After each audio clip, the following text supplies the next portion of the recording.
Hello, my name is Grace Ortiz, and I'm the Faith-Based Community Engagement Specialist for the Department of Family and Protective Services.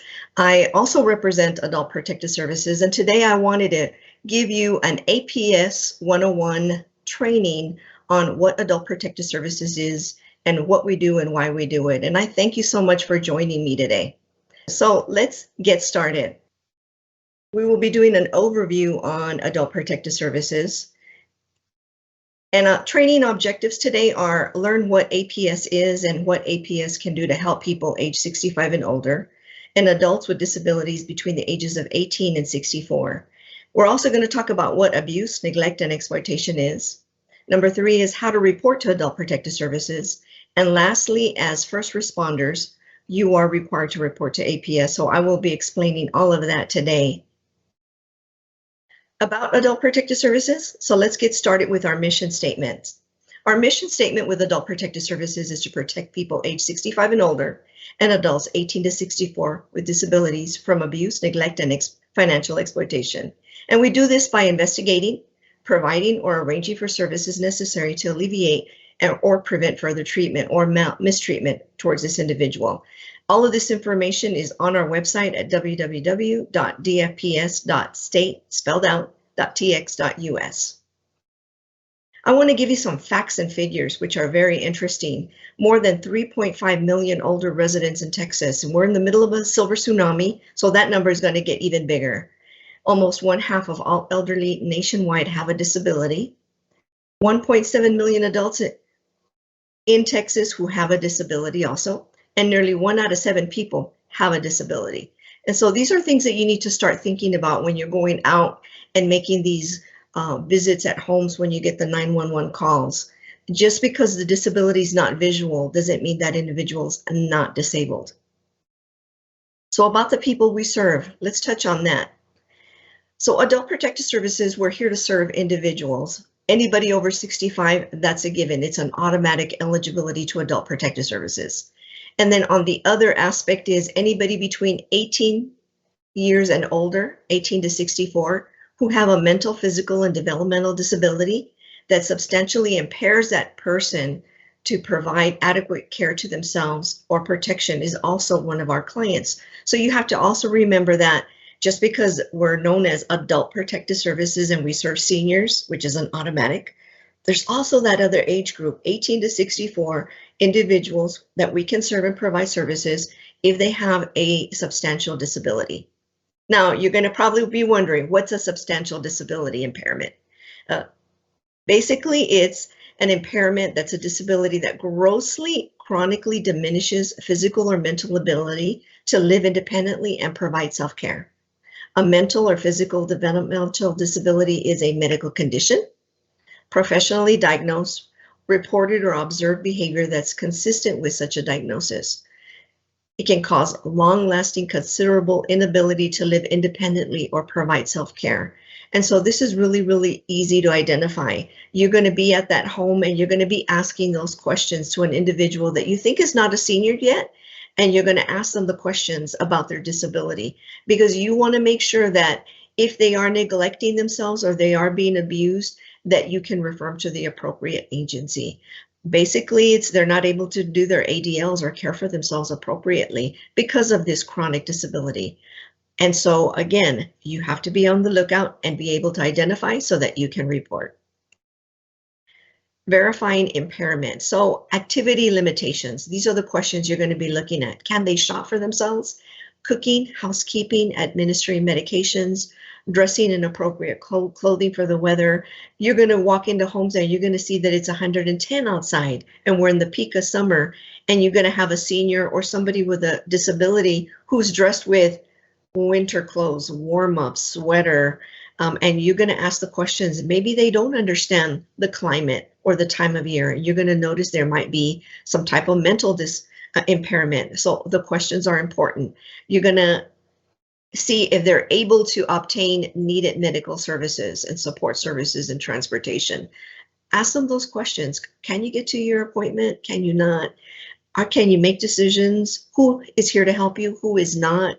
And then again, they might be preventing harm to themselves or others. And so that's another red flag that you might be able to identify that there's an impairment and that they need help. So let's talk about our 3 areas that we investigate, which is abuse, neglect, and exploitation. Now, I'm going to share with you this, that one thing that I've noticed is that a lot of first responders and firemen totally understand what abuse is, and they also understand exploitation. But the one gray area we've noticed that is lacking is neglect. For some reason, neglect is forgotten, but today we're going to make that right. So let's talk about abuse first. Definition of abuse is the negligent, willful infliction of injury, unreasonable confinement, intimidation, cruel punishment, resulting in physical or emotional harm or pain to the elderly or persons with disabilities by the person's caretaker, a family member, or other individual who has an ongoing relationship with a person. I want you to understand that if that person has a relationship with the senior or the person with disability, it's an APS case.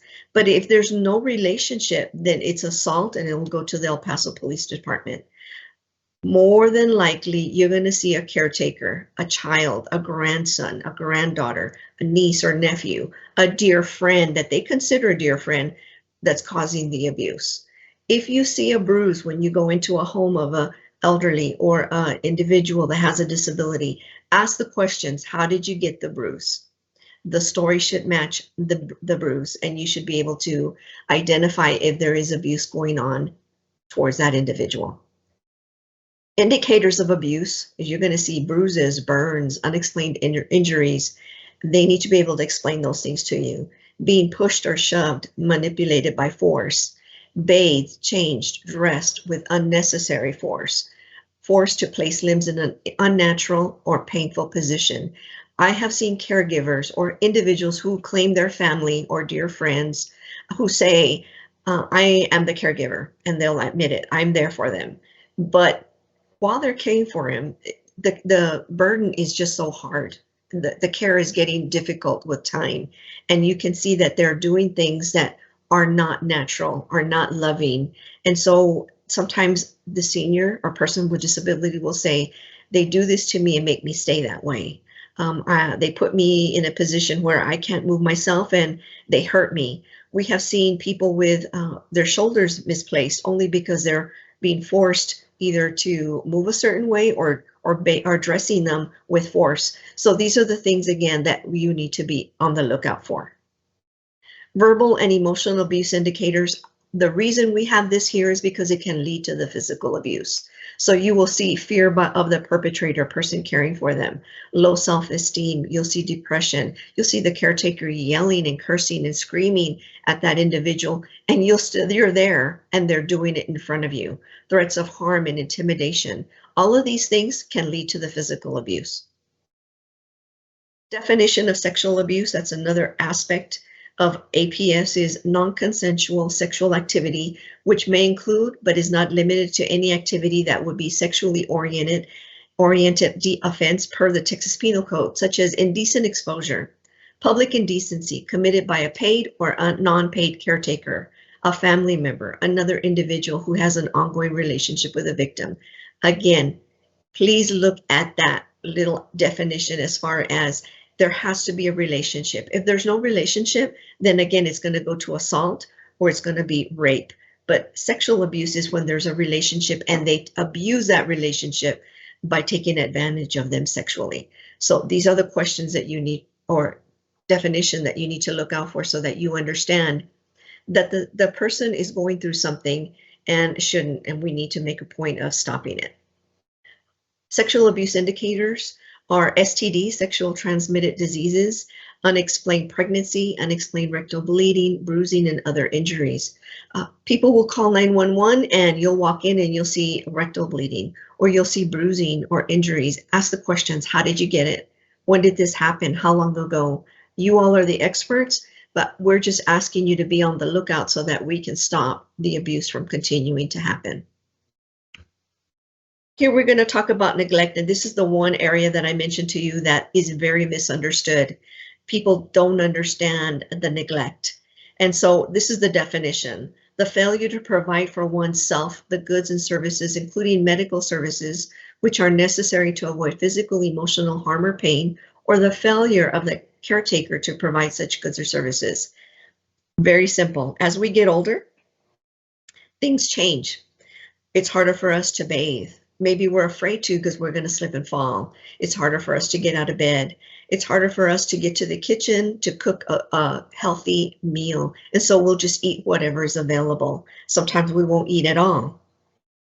We'll start forgetting to take our medications, which will cause us to decline in health. That is self-neglect. And so there's also the other side where someone says that they're caring for you and they're not providing the appropriate care, and leading to the neglect, meaning illness, physical deterioration. So if you are called into a home because Mr. X fell down off his bed, his wife is there, can't lift him up from the floor, then you're thinking, let me just get him up, and they don't want to go to the ER, and he appears to be okay, and he's answering the questions okay because he has rights, but you can still report to Adult Protective Services because it is clear that he needs more help. It is clear that wife's not able to provide the appropriate care, and it is clear that he's deteriorating. So it doesn't hurt to report to Adult Protective Services so that we can ensure their care and ensure that maybe they need a provider to come into the home, or maybe they need to see the doctor because something's going on, and why did he fall out of bed? Why can't he get up on his own? So again, the questions need to be asked. Indicators of neglect are malnutrition, dehydration, poor hygiene, evidence of inadequate care, unsafe, unsanitary living conditions. This is one of those that you all walk into homes and you see clutter. You see pets and you'll see fecal matter throughout the home. You'll see a food that is rotting where they can't even get up to put it in the trash. Anything like that you can report to APS because basically that is neglect. Lack of basic necessities or needed equipment. You'll walk into a home and it's super hot in the summer and you ask about electricity and they'll tell you, I can't afford to pay my electric bill because it's so high. I don't know why it came out so high. And so these are things where maybe Adult Protective Services can pay for that electric bill. Or maybe we can pay for needed equipment, a shower chair, portable potty, converting a shower into a bathtub into a shower so it's easier for them to bathe and avoid risk of falling. Those are basic necessities that we may be able to assist, but the only way we can do it is if you report it. So again, you witness it and you can report it to us, and then we can assess and see if we can provide it. Over and under medicating. So a lot of times individuals who are older adults or persons with disabilities will take their medication and then they forgot. And sometimes I say, well, I didn't take it, so I better take another one. And then all of a sudden they start feeling strange, they don't feel well. As simple as high blood pressure meds. They took too many, the blood pressure dropped so low that they call 911 and we don't know what really happened. Well, what happened was either they over-medicated or sometimes they don't take their meds. Individuals with diabetes, and they just forget, don't take it, they don't think they need it. And when you're called to go to the home, their sugars are in the 500s and they need to go to the hospital because they could go into coma. Again, this is something that you could report to APS. So behavioral indicators, I just want you to see that when you walk into a home, a lot of times you will see that individual with fear, anxiety, very nervous, refusal, reluctant to talk to you, or in the presence of someone who says they're taking care of them. They're disoriented, they're confused. That's a huge red flag. Please report to us. Agitation, their statements are different. As you're there and you're tending to the concern that's immediate at that moment, you realize that 5 minutes later, their story doesn't match or their statements are not making any sense. Then please, if they don't want to go to Adult Protective to the hospital, you can always call Adult Protective Services. They're fearful to get the family in trouble, so they'd rather not say. Or no one else is available for caregiving. You find them absolutely alone. During the pandemic, that was a huge issue. So many seniors, older adults and individuals with disabilities who were absolutely isolated and were fearful to go anywhere. And this was leading to neglect. So let's talk about the last definition, which is exploitation. Exploitation is something that's very much underreported. Last year, we got a little over 550 cases in 1 year, which is extremely low. And it's not just because of COVID. This is just something where individuals maybe are not aware, and education is key. So illegal or improper act or process of a caretaker, family member, or individual who has an ongoing relationship with the elderly person or disabled person by using their resources for personal gain and benefit without their informed consent of the elderly person or disabled person. And so that's something that when you walk in, they might in secret share with you. They've been stealing my money. I don't have any more money. I can't pay my bills because all my money was taken out of and you find they have no electricity. I have no money. I can't pay my bills. I don't know what happened to all my money in my bank account. And if you're noticing the trend, again, there has to be a relationship. A caretaker, a family member, or other individual who has an ongoing relationship. If there's no relationship, then it's theft and it goes to the El Paso Police Department. But for now, if there's a relationship and there's an individual who is basically targeting this individual, knowing that they're elderly, knowing that they're disabled, and they're doing this because they know that they have this money to benefit themselves, then it's exploitation. Impact of financial exploitation is they have a loss of resources. They have a loss of independence. They feel victimized. They feel very much alone, and they don't know who to turn to. You're going to see an increase in mental health issues, depression, anxiety, unable to pay monthly expenses, their rent, medication, utilities. The money's gone. Inability to replace lost assets through employment. Inability, sometimes even if they're not employed, they're retired. When the money is gone, sometimes the money is gone. They're unable to hire an attorney because they don't know who to turn to as far as legal protections and remedies. But again, if they're saying these things to you, then Adult Protective Services can get involved. We can investigate and we can at least stop it.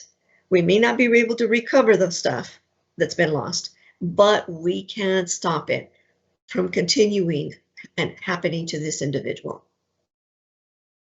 Indicators of financial exploitation is sudden changes in the bank account or banking practices.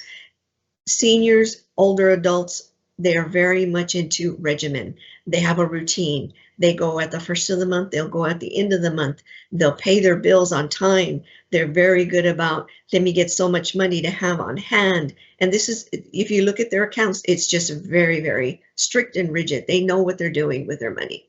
But all of a sudden, there's a big amount that's been taken out, or they're missing money, or they can't pay. That's a flag, something has happened. Unexplained withdrawal of a lot of money by person attempting to be the alleged victim. Again, they are trying to figure out how to get their hands on the money, so they'll manipulate the emotion of that elderly person or person with disabilities to get that money from them. Unapproved withdrawals using an ATM card. So this is something that I am very much stringent about. I tell seniors, never give out your PIN, never loan your ATM. If you have a paid provider from a home health, do not give them your credit card, give them the cash if you have it on hand, because that is just a way of tempting that individual to take money out. Unexplained missing funds or valuables. So when I say valuables, you know, women have a tendency of saving special jewelry, trinkets, and they have it in a special place, and they'll tell family members, this was your great grandmother's ring, I have it here, make sure that so-and-so gets it when I pass. And then all of a sudden the ring's gone. And, you know, in their heart, they know I showed it to this and this person. They might have taken it. Again, this happens and they take advantage of those individuals thinking they'll never remember. They're thinking they're seniors, they'll have these moments, they don't know what they're talking, and they make them believe actually that they are being forgetful. Other indicators are providing substandard care, that caregiver's just there to manipulate the money, not to truly provide care, unpaid bills despite of having enough money, sudden disappearance of previously uninvolved relatives claiming their rights to the person's affairs. You'll see all of a sudden a granddaughter will show up and say, you know, I see that you're getting older and I think you're going to need help. What if something were to happen to you? We need a way to help you pay your bill, so add me to your bank account. And they do it, thinking it's a great idea. But in reality, it was all a plan so that they could get their hands on their money. And then providing unnecessary services is another indicator. So I want to talk about the perpetrators that we do investigate. They do have special traits, indicators that they display, and these are prevents the client from speaking or seeing visitors. They isolate that individual from family and friends.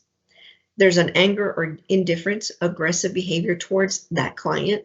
A lot of times they'll say, you know, she was a horrible mom or he was a horrible dad, so he's getting what he deserves or she's getting what they deserve. If you have that intention, then you shouldn't be a caregiver. History of substance abuse, mental illness, criminal behavior, family violence. Those individuals a lot of times will come back into their parents' life, but only to hurt them. And they're still using, or they still have a mental issue. And again, they have that criminal background. Lack of affection towards the client. You will notice and see that that individual is done. They're tired, they're burned out, and they're taking it out on that individual whose fault is not theirs for the situation they're in. It could be a medical situation, it could be age. But if you're at that point, then you need to get out and you need to get somebody to help you find respite. Again, Adult Protective Services might be able to help you find a way to help you get that vacation you need by providing respite and possibly placement for that individual. Other indicators are conflicting accounts of incidences. There's two different stories. They talk about the client, I mentioned this earlier, being a burden. They show more concern over the inheritance rather than the client. They blame the client for their actions. You know, I was never like this, but they make me be this way. Well, nobody makes anyone be that way. There's a flirtation or coyness. So you'd be surprised that there's a lot of ladies who have Alzheimer's and dementia, and when they see their son, they see their husband. The son may look like their father. And so a lot of times that individual will flirt or do inappropriate things with their mother for the sole purpose of getting more money out of her, unfortunately. So let's move on to investigations and reporting. Who do we investigate? These are the individuals who more than likely are causing the abuse, neglect, and exploitation. It could be a paid caretaker who is employed through a home health agency. An unpaid caretaker is usually a family member or friend who is saying that I'm in charge and I'm taking care of this family member. Other family members or anyone who has an ongoing relationship with an alleged victim. I have seen so many things that are very, very strange where nurses, male nurses have gotten involved with senior clients to the point where there's a relationship there and have them believing that they're doing it in that person's best interest for the sole purpose of hopefully inheriting their home. And that is totally inappropriate. So the program division, I want you to understand that Adult Protective Services, yes, we're a state agency and we do investigate cases, but we are limited to where we can go and who we can see at that location. Nursing homes, if incidences happen there, we don't have authority there, and that goes through different agencies, the psych center as well, or those adult day hubs where Medicaid is paid out, that's a totally different department, that's through regulatory. For us, it's in-home investigations. We're responsible for investigating abuse, neglect, and exploitation for those who reside in their private homes. And we have to have permission to enter into those homes. We don't just force our way in. We introduce ourselves and we ask them, may I come in? If they say no, then we can't go into the home. Adult foster homes with less than 3 individuals in that foster home. More than that, it's not a foster home. It's known as a room and board. And El Paso is very interesting. You and I can go to the city and we can get a license to get a foster home. And people do this every day. They'll go out there and they'll do that. They'll get their food handler's card and they think, that's it, I'm a foster home. And they start soliciting seniors to come into this private home and to provide this care. But it's very, very expensive. It could be between $1,500 to up to $3,000 a month to take an individual into that home based on their level of care. And to them, it starts being more of a money issue than a care issue. And so that's why we're very much we're going to go into legitimate foster homes. We will go to an unlicensed board and care homes where there's more than 3. But to us, we're going to go in and see if they're being cared appropriately, and many times they're not. And we'll keep in mind, 3 or fewer individuals living in that foster home is what we're looking at, and we want them to be licensed through HHSC. Investigation and assessment. When we get a case through statewide intake, it's routed from Austin to El Paso, and then it's assigned to one of our APS specialists. Once we get that report, we do immediate intervention. We need to know, do we need to get out there? Yes, of course, they are prioritized from a priority 1 to a priority 4. And in between those priorities, we figure out the number of days we have to get out there. So for a 1, it's 24 hours. For a priority 2, it's 3 days. Priority 3 is 7 days, and a priority 4 is 14 days. And usually those are exploitation cases. But when we get a case, we're going to look at the reporter and we're going to call that reporter. So it's really important that you provide a phone number that we're going to reach you at. We know that you all have different types of, I guess you could say, assignments. And so we want to know if we can reach you when you're off. If at that time the case comes in and it's your day off, please provide a phone number, because we're going to try to figure out if there's immediate intervention that we need to get out there right away. We'll do an initial face-to-face. We're going to go to the home and ask to see our client and speak to them. We'll do a safety assessment, which is a tool that we have that'll tell us what the level of risk is. We'll also talk to collaterals, which is you. You were there. What did you see? Did you miss something? Maybe you forgot to put something on the report. We're going to be talking to you about that. We're going to all about documenting. If it's not documented, it didn't happen. We're collect evidence, meaning we're going to talk to doctors and see if we can get their medical records. If it's an exploitation case, we're going to get bank records. It's all about the evidence to help us determine what's really happening. And then again, emergency services.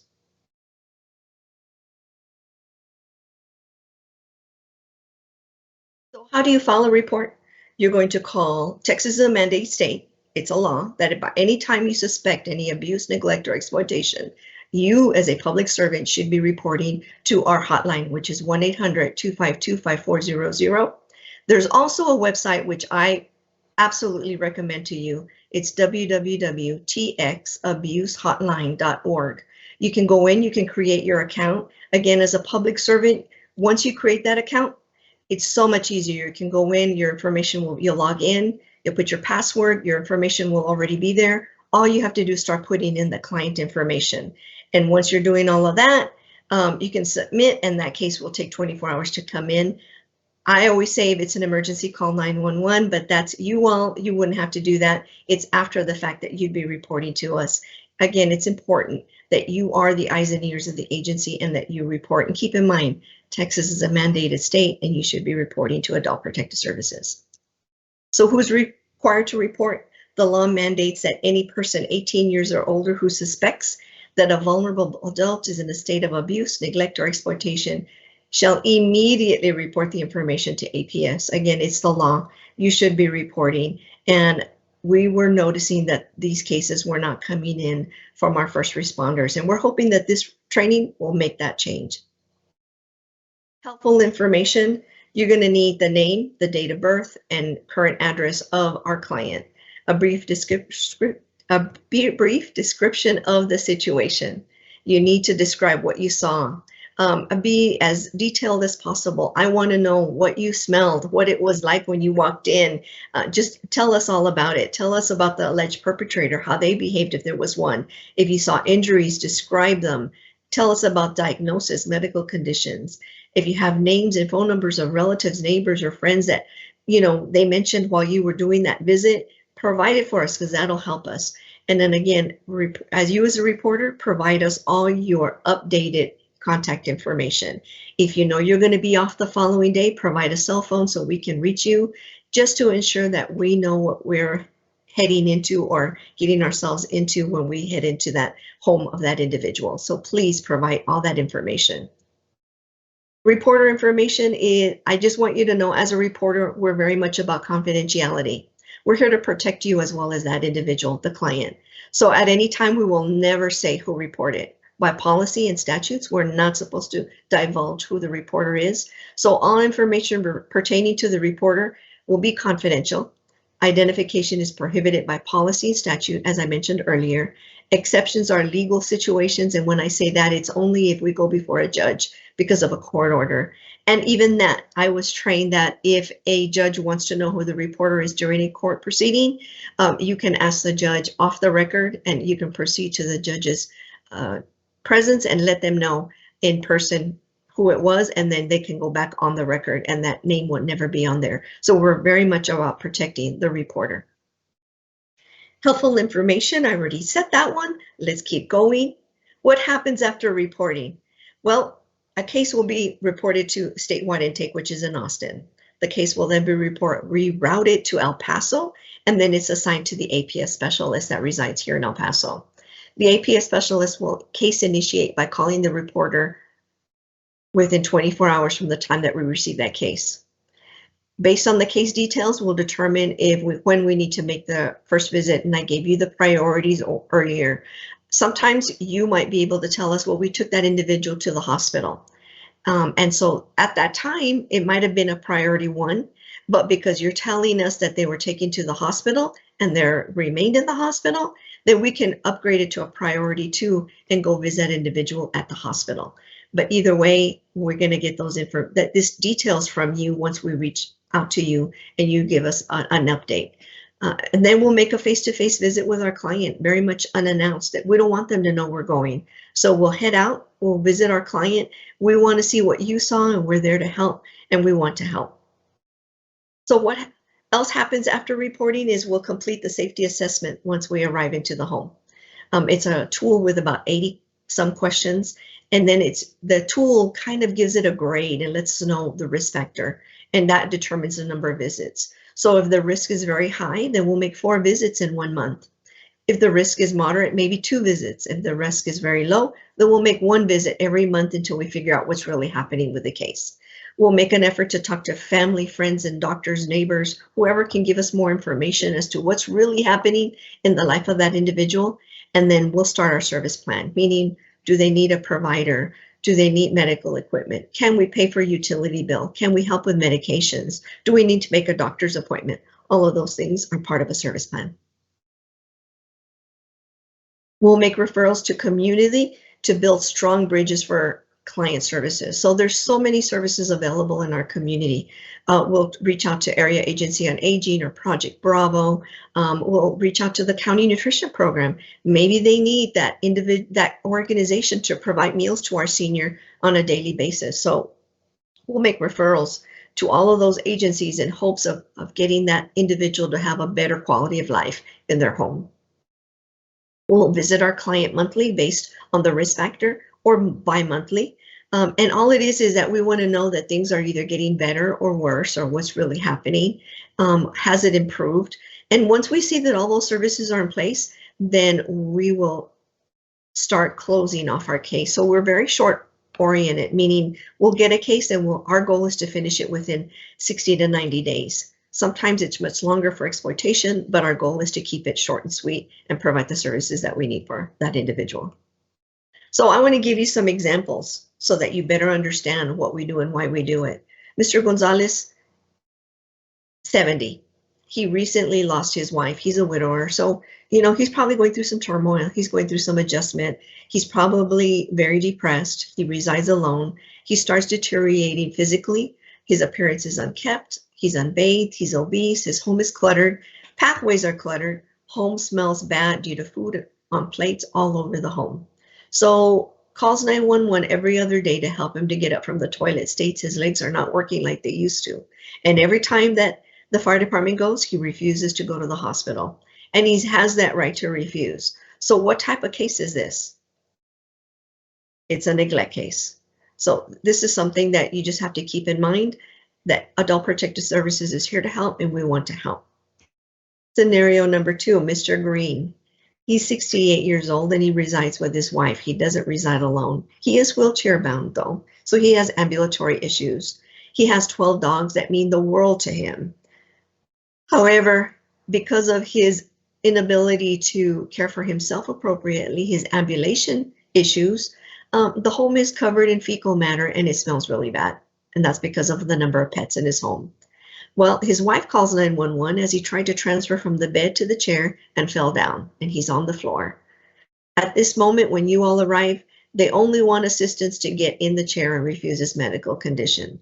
What type of case is this? Again, this is neglect. So you'd be reporting to APS, and we'll be looking at trying to figure out if he needs a provider in the home or what's really happening, and why he's deteriorating physically. We'll also try to provide some type of cleanup and try to convince him to size down in the number of pets in his home. So I'm going to tell you a true story. This is Sammy. He's age 22, and this was actually one of my cases. He resides with an elderly mom who is on oxygen. He fell off the couch at the age of 22 and could not get up, non-ambulatory. At the time that I received the case, I had no idea that he weighed 781 pounds. Absolutely no idea. When he fell off the couch, his mom called 911. She stated that he needed help to get off the floor as he fell off the couch and could not get up. Well, Sammy had been on the couch naked on a sheet, and his body was covered in feces. When I made the visit, I was absolutely surprised because the fire department had gone, but the individual that made the report was another legal agency, and it wasn't the fire department. And so Sammy was sitting on a couch naked at the age of 22, covered in fecal matter. The condition of the home was extremely unsafe. It was absolutely infested with roaches. When I say roaches, I mean crawling all over the wall, on the ceiling, on every area of the kitchen, all over cereal, food, you name it, they were there. What kind of case is this? It's neglect. And so I want you to know that it took, and I want to say thank you to the fire department, because when I did speak to Sammy in person, he was a very kind individual, a little embarrassed, unwilling to go to the hospital. And I did mention to him, I may have to leave here and I may have to go staff my case. I couldn't just leave him there. And I was all prepared to go and make my case so that I could do a order of protection to have him removed from the home, which I didn't know it was going to work out or not. But I said, let me try this. And as I was leaving, the police officer told me, I'm going to stay and wait for you. I can't leave him. And I said, okay. And as I was getting ready to drive away, the officer stopped me and said, come back in. And he wants to talk to you. So I guess he sat there and he thought, he got very afraid of a legal matter. And he said, I'll go to the hospital. And so we had to call to get assistance from the fire department to get him out of the home. Again, he's non-ambulatory, has not walked in a very long time. And so what it took was 4 fire stations and about 17 to 20 firemen to get him off the couch, onto a mat, onto an ambulance to get him to the hospital so that we could get him the help he needed.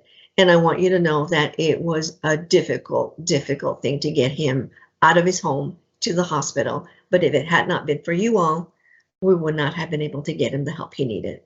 Now, just remember, anybody who has 18 to 64 that has a disability where they're not able to care for themselves, that is a case, and that's neglect. I do have a question for you, though. Is mom a case based on her age? Yes, she's over 65. She was on oxygen. She's living in extremely unsafe home with so many roaches that we did get her the ability to move to another apartment. We were able to assist her with that. So I just want you to know that I did rely on you and you helped me out when it came to Sammy. So I do want to touch on clients' rights. It's important because so many people will tell me when I'm out at providing a presentation such as this or a training, they'll tell me, we've called APS so many times and you all have not helped. Well, it's not about us not wanting to help, but it's about respecting rights of an individual. So we may furnish protective services to a person who's age 65 or older, or a person with disabilities, but we have to have their consent. They have to say, yes, I want a provider. Yes, I want you to help me with my bill. Yes, I want you to help me clean. If they say no, and we have an idea that they're basically making sense and there's no issue with capacity, we have to respect their rights. We have to respect if they say, don't come into my house. Don't get me wrong, we're not going to stop trying. We will continue trying several times, trying to get in to the home. And sometimes they do finally let us in, knowing that we're persistent. But again, if they don't want the services, then we cannot force them to take it if they have capacity. If they are lacking capacity, then we have a little more of a leeway to figure out how we can help that individual and possibly do some type of legal remedy. But our first goal is to do least restrictive actions to protect that individual. So if a person lacks capacity to consent to receive protective services, it could be because they're either mental, physical impairment, they're incapable of understanding what's going on or the nature of the situation, the services being offered, and their inability to agree to the receive or rejecting those services, then again, we will have to proceed with a legal services, an order, but it's just not that easy. It's just so many people that we have to go through to get an approval. So we'll go to a supervisor, we'll go to a subject matter expert, we'll go to our attorney.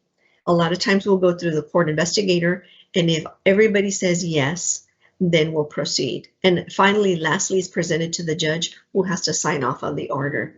If everybody else said yes and the judge says no, it's back to the drawing board and getting more evidence to show that we really need this order.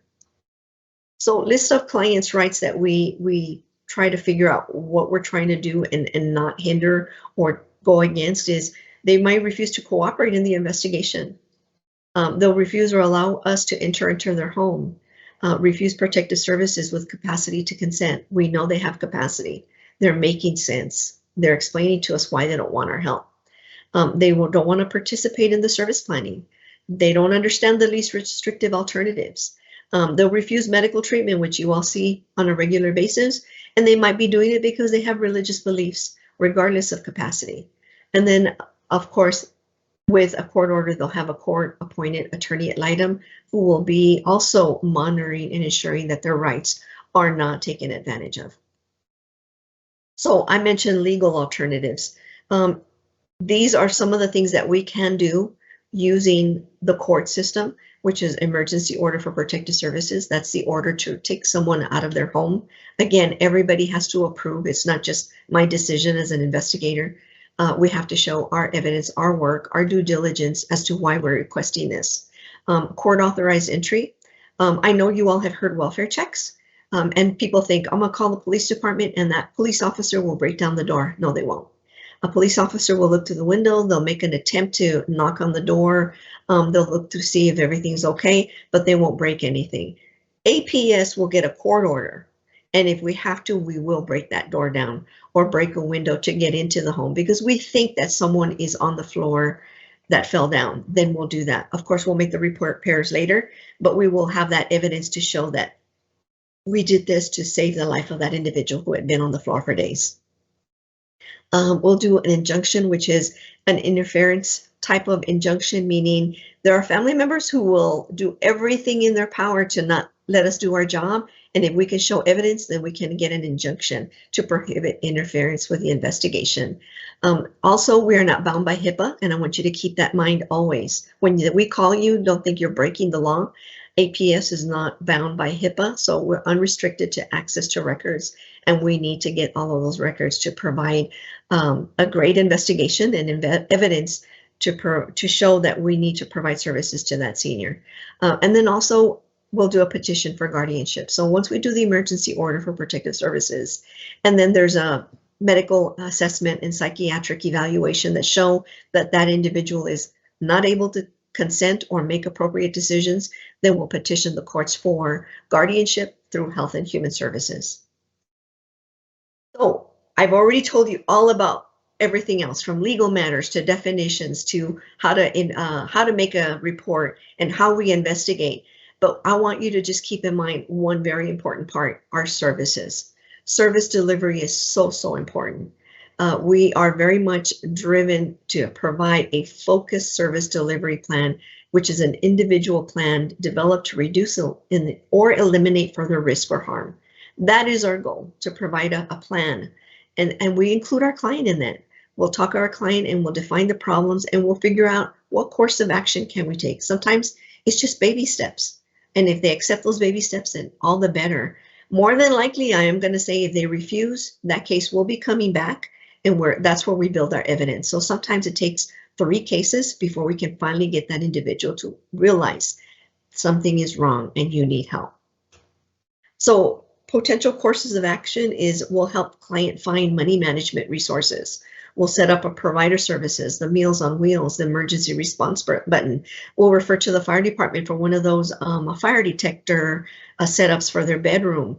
We'll refer to agencies for continued service or continued assistance, such as service planning, provider services, assisting with home improvements in order to continue a safe living environment for that individual. So if they need a toilet that's been leaking and they can't use it, we'll send out a plumber to fix the toilet because they need a toilet.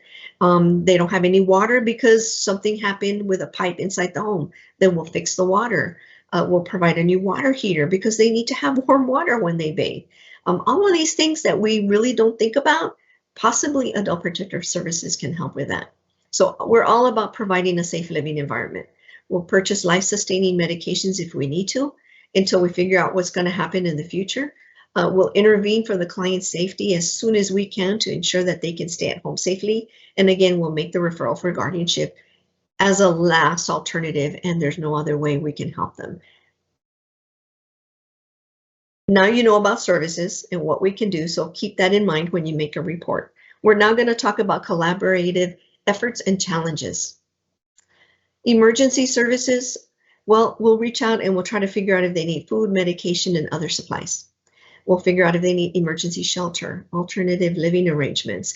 During the freeze that we had that one time when everybody's pipes were bursting, we were moving seniors to hotels to ensure that they had the water and they were safe. Many of them did not want to go to the convention center, so we tried to figure out if we could put them in hotels just for a little bit. We'll do heavy house cleaning, minor home repairs. We'll pay for utility services. We'll initiate, reinstate, or recover those services. We'll pay for medical psychiatric assessments, and then we'll also serve as facilitating services provided by other agencies in our community. As I mentioned, Meals on Wheels, Area Agency on Aging, and depending on their insurance or Medicaid plan, we might reach out to see if DAD's community care resource services can help us with a provider. I do want you to know we do work closely with law enforcement. We do have an SVU unit that's solely dedicated to helping some of our cases. So when we see some type of criminal activity, we'll send a copy of our report to that unit. If abuse, neglect, or exploitation, again, constitutes a crime, we'll also talk about investigation or technical assistance from them if we need it. We'll talk about clients' safety concerns. After we're done with our case, then we'll refer over and provide everything that they need to continue their investigation and see if they need to refer it to the DA's office. And this is the hard part. With APS, we only need 51% to validate. The district attorney wants 99 or 100% evidence so that they can prosecute. They don't want to waste taxpayers' money with, 70-30. They want the percentage to be high. So I am going to be very honest with you. These cases do fall through the cracks when it comes to law enforcement.